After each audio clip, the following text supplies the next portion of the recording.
In the landscape of Port Charles, few decisions create ripple effects as swiftly and dramatically as the one Drew made on August 12, 2025.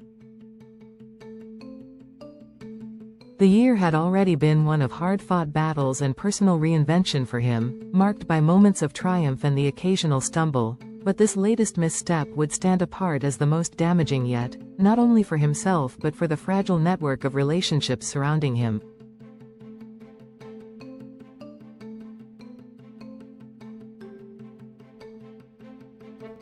What began as a day complicated by custody tensions and teenage defiance would end with a deeply divisive act that could alter his standing in both his family and his community for years to come.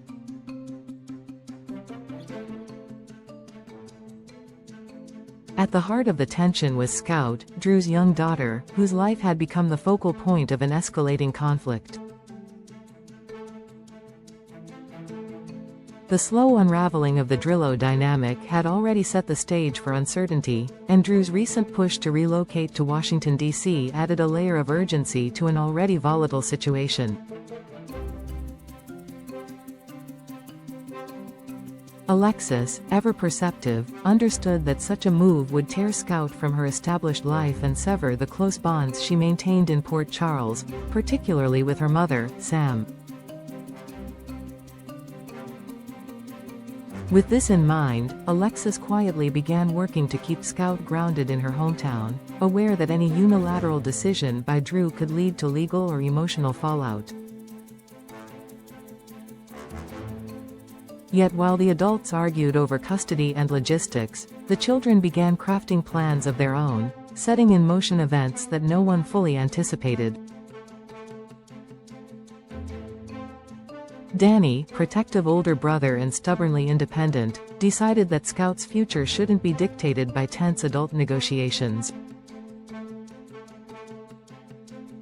Acting on her request, he collected her from camp and brought her straight to the Quartermaine mansion, a choice he knew would ignite controversy but believed was the right thing to do.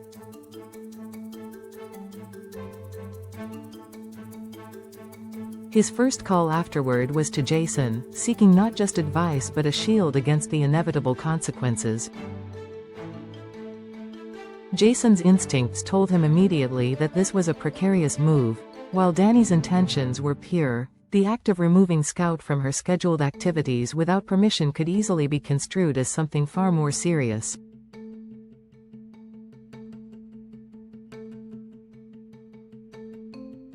Even so, Jason prioritized the children's safety, contacting Alexis to discuss the next steps and brace for the storm to come.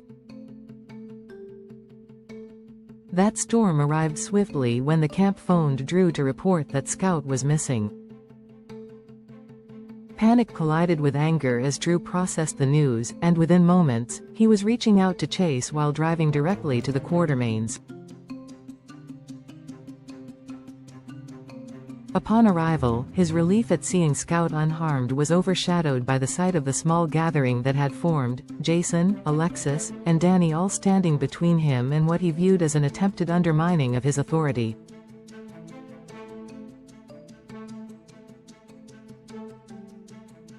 Without so much as a pause to assess the emotional temperature of the room, Drew ushered Scout toward his car, intent on reclaiming control of the situation. But Danny, unwilling to let his side of the story be erased, confronted Drew directly, questioning the wisdom and fairness of taking Scout away. It was in that moment, frustration and wounded pride overtaking any calculated thought, that Drew made the decision that would define the day. Turning to Chase with an air of finality, he demanded that the detective arrest Danny for kidnapping. The weight of the words stunned the room into stillness. Alexis, who had anticipated heated words but not this level of escalation, looked on in disbelief. Danny froze, blindsided by the label being thrown at him for what he saw as an act of loyalty. Jason's reaction was immediate and visceral. his protective instincts flaring into something far more confrontational as he moved toward his brother, physically and verbally challenging the audacity of the charge.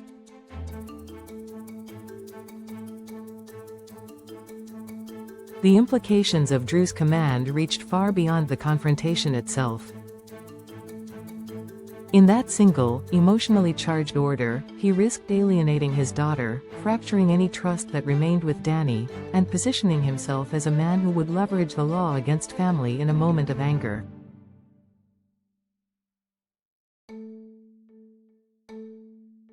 For Alexis, it was confirmation of her fears, that Drew's determination to control Scout's path could override his ability to see the broader emotional damage being inflicted. For Jason, it was a line that should never have been crossed, one that could turn a disagreement into a lasting rift between brothers. And for Danny, it was a painful initiation into the reality that good intentions do not shield one from the harsh interpretations of adult conflicts. In the days to come, Port Charles would surely buzz with speculation over whether Drew's action was a calculated display of authority or a rash misstep he would come to regret. The legal system might ultimately dismiss the incident, but the court of public opinion, especially within the tightly woven fabric of the town's interconnected families, would be far less forgiving.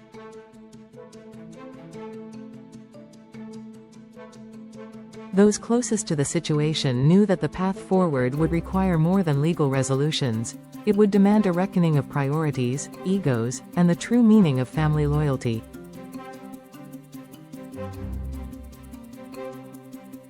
Whether Drew will have the clarity to walk back his decision before the damage becomes permanent remains to be seen, but one thing is certain.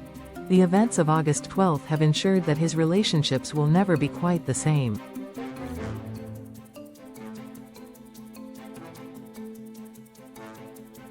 If this plays out as many expect, Drew's choice will be remembered not only for its immediate consequences but for the deeper questions it raises about the balance between parental authority and empathy.